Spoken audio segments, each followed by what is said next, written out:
नमस्कार, मैं हूं अंकुर और आप देख रहे हैं सत्यहिंदी.com। सत्य हिंदी का एंड्रॉइड ऐप डाउनलोड करने के लिए डिस्क्रिप्शन में जाइए, वहां पे एक लिंक दिया गया है, वहां से आप डाउनलोड कर सकते हैं। अब एक नजर डाल लेते हैं अब तक की खबरों पर। राज्यसभा में 12 सांसदों के निलंबन के मुद्दे पर कांग्रेस समेत तमाम विपक्षी दलों ने हमलावर रुख अपना लिया है। कांग्रेस और अन्य विपक्षी दल सांसदों के निलंबन को रद्द करने की मांग कर रहे हैं, जबकि सरकार ने इन सांसदों से माफी मांगने के लिए कहा है। कांग्रेस के पूर्व अध्यक्ष राहुल गांधी ने बुधवार को कहा कि हम गांधीवादी लोग तानाशाही के खिलाफ खड़े हैं और हम नहीं झुकेंगे। सांसदों के निलंबन को लेकर विपक्षी दल लगातार बैठक कर रहे हैं और उन्होंने संसद परिसर में प्रदर्शन भी किया। प्रदर्शन में कई दलों के सांसद शामिल रहे। इसको लेकर सदन में जमकर विपक्ष ने हंगामा किया और सदन की कार्रवाई को स्थगित करना पड़ा।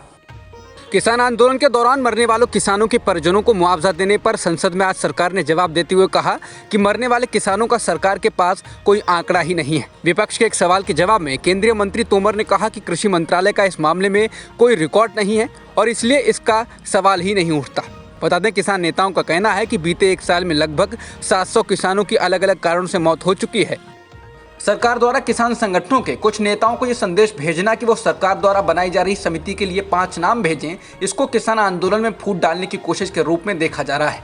किसान नेता राकेश टिकैत ने इसको सरकार की साजिश बताया और कहा कि सरकार आंदोलन में फूट डालना चाहती है।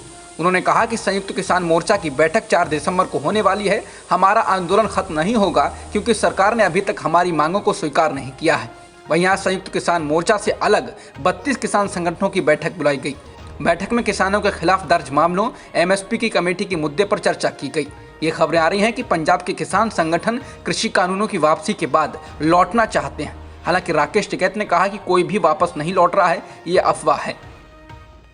मोदी सरकार की नीतियों की आलोचना करने वाले बीजेपी के ही वरिष्ठ नेता और राज्यसभा सांसद सुब्रमण्यम स्वामी ने अब कहा है कि उनको राज्यसभा में चीनी घुसपैठ को लेकर सवाल पूछने की अनुमति नहीं दी गई और कहा गया कि यह राष्ट्रीय हित से जुड़ा हुआ मामला है।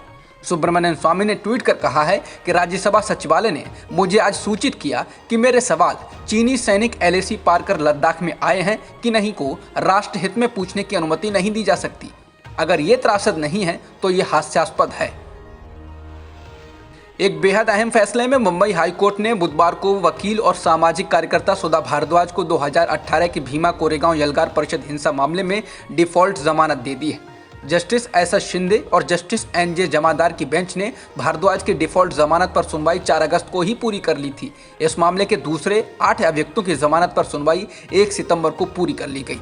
बता दें, सुधा भारद्वाज के वकील युग चौधरी ने हाईकोर्ट रजिस्ट्री से RTI आवेदन पर जवाब के हवाले से अदालत को बताया कि जिन अतिरिक्त सत्र न्यायाधीश KD वडानी की अदालत में भारद्वाज को पेश किया गया था, वे UAPA के तहत मामलों की सुनवाई के लिए अधिकृत नहीं थे। भारद्वाज पर अनलॉफुल एक्टिविटीज प्रिवेंशन एक्ट यानी UAPA के तहत मामला लगाया गया है।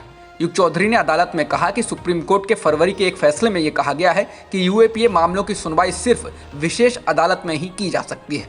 हालांकि सरकार का कहना था कि सुधा भारद्वाज के मामले में विशेष जज की जरूरत ट्रायल के दौरान थी, प्री ट्रायल सुनवाई के दौरान नहीं।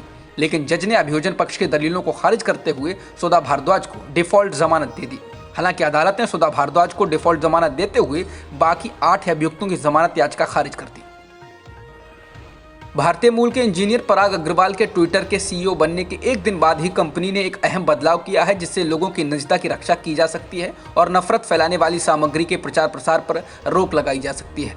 इस सोशल मीडिया प्लेटफॉर्म ने निजी सूचना नियमों में बदलाव करते हुए कहा है कि किसी व्यक्ति की तस्वीर या वीडियो को उसकी पूर्व अनुमति बगैर ट्विटर पर नहीं डाला जा सकता है। यदि कोई ऐसा करता है और प्रभावित व्यक्ति शिकायत करे तो उन चीज़ों को हटा दिया जाएगा। ट्विटर ने एक ब्लॉग पोस्ट कर यह जानकारी दी है। इस ब्लॉग में कहा गया है कि निजता व सुरक्षा को ध्यान में रखकर हम जो टूल्स इस्तेमाल कर रहे हैं उसके तहत निजी सूचना नीति का विस्तार किया जा रहा है। कोरोना के नए वेरिएंट के खतरे को देखते हुए बुधवार को बड़ा फैसला लिया गया है। सरकार ने 15 दिसंबर से अंतर्राष्ट्रीय उड़ानों को शुरू करने के फैसले को वापस ले लिया है। ये फैसला 26 नवंबर को लिया गया। उधर देश भर में सभी एयरपोर्ट्स पर ओमिक्रॉन वेरिएंट को लेकर जारी गाइडलाइंस का पालन कराने को लेकर जरूरी तैयारियां की गई हैं। उड्डयन विभाग के निदेशालय की ओर से जारी बयान में कहा गया है कि दुनिया भर में बन रहे ताज़ा हालात को देखते हुए स्थिति पर नजर रखी जा रही है और अंतर्राष्ट्रीय उड़ानों को शुरू करने की तारीख के बारे में फैसला आगे लिया जाएगा। तेल की बढ़ती कीमतों से दिल्ली वासियों को केजरीवाल ने पेट्रोल पर वैट में कटौती कर राहत दी है। दिल्ली सरकार की कैबिनेट बैठक में पेट्रोल पर लगने वाले वैट को 30% से घटाकर 19.40% कर दिया है।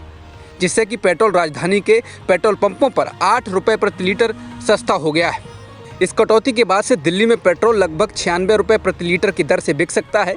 अभी तक इसकी कीमत 103 रुपये 97 पैसे चल रही है। अगर डीजल की बात करें तो यहाँ डीजल 86 रुपये 67 पैसे प्रति लीटर चल रहा है। दिसंबर महीने के पहले ही दिन आम लोगों को महंगाई की और मार पड़ी है। आज से कॉमर्शियल एलपीजी गैस सिलेंडर की कीमतों में 100 रुपये से ज़्यादा की बढ़ोतरी की गई है, जिससे रेस्टोरेंट और बाकी जगहों पर खाना महंगा हो सकता है। हालांकि 14 किलो के रसोई गैस के सिलेंडरों के दामों में आज कोई बदलाव नहीं किया गया है। वहीं कॉमर्शियल गैस सिलेंडर का दाम अब बढ़कर 2101 रुपये हो गया है। पिछले 5 वर्षों में 6 लाख से अधिक भारतीयों ने अपनी नागरिकता छोड़ दी है। केंद्रीय गृह राज्य मंत्री नित्यानंद राय ने मंगलवार को यह जानकारी लोकसभा में एक सवाल के जवाब में दी।